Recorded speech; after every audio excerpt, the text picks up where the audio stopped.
செந்துருவாள் ஆண்டவா எல்லாரும் நல்லா இருப்பேன் நினைக்கிறேன். நல்லா இருக்கும், நல்லது மட்டும் தாங்க நடக்கும். அதாவது அடுத்த டிவி ஸ்டாண்ட் ஆஃபர் தான் பாக்குறீங்க. சோ இதை பொறுத்த வரைக்கும் செந்தூர்ல செம்மையா சேல் ஆகுறதே டிவி ஸ்டாண்ட் மட்டும் தாங்க. சோ ஏன்னா கலெக்ஷன்ஸா இருக்கட்டும், லுக்கா இருக்கட்டும், இவனை அடிச்சுக்கவே முடியாது, அந்த அளவுக்கு தான் இருக்கும். இந்த மாதிரி 5 டிவி ஸ்டாண்ட். ஸோ இதை பொறுத்த வரைக்கும் 32, 40, 43 வரைக்கும் இந்த ஸ்டாண்ட்ல மாட்டலாம். ஸோ இந்த மாதிரி டிவி ஸ்டாண்ட் கலெக்ஷன் மட்டும் பாருங்க, எக்கச்சக்கமான கலெக்ஷன்ஸ் இருக்கு. போர்டு பொறுத்த வரைக்கும் எக்கச்சக்கமான போர்டு இருக்கு. இந்த மாதிரி 5 ஃபீட் டிவி ஸ்டாண்ட் இருக்கிறவங்களுக்கு இந்த மாதிரி ஒரு 3 சீட் சோஃபா ஒரு டீப்பாயோட தாராளமா கிஃப்டா எடுத்துக்கலாங்க. 14,990 ரூபாய்க்குங்க.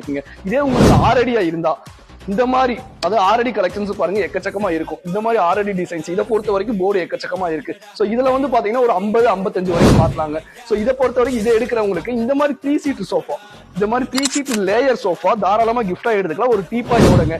இது வந்து பாத்தீங்கன்னா 16,990 ரூபாய்க்கு எடுத்துக்கலாங்க. சோ அதே மாதிரி பாத்தீங்கன்னா 7 அடி 8 அடி வரைக்கும் நம்மள்ட்ட அவைலபிள் இருக்கு. சோ ஒரு 7 அடியா இருந்தா நமக்கு அதிகபட்சமா ஒரு 18,000 ரூபாய் வருங்க. இதே 8 அடியா இருந்தா ஹெவி வெயிட்ல ஹெவி மாடல், லக்ஸரி மாடல், இந்த மாதிரி கிளாஸ் மாடல்ல போடுற மாதிரி தான் அதிகபட்சமே 20,000 வரைக்கும் தான் இருக்குங்க. சோ இதை பொறுத்த வரைக்கும் ஃப்ளோர்லாம் ஏத்துற மாதிரி இருந்தா கேரண்டியா ஒரு 8 பேர் வேணும். ஏன்னா அந்த அளவுக்கு வெயிட்ல இருக்குங்க. சோ அதே மாதிரி இந்த ஆஃபர்ஸ் மட்டும் ஃபாலோ பண்ணிக்கோங்க. அதுக்குள்ள வந்து புக்கிங் பண்ணிக்கோங்க. சோ கலர்ஸ் எக்கச்சக்கமா இருக்கு. சோ முடிஞ்ச வரைக்கும் நேர்ல வாங்க, சந்திப்போம். நன்றி, வணக்கம்.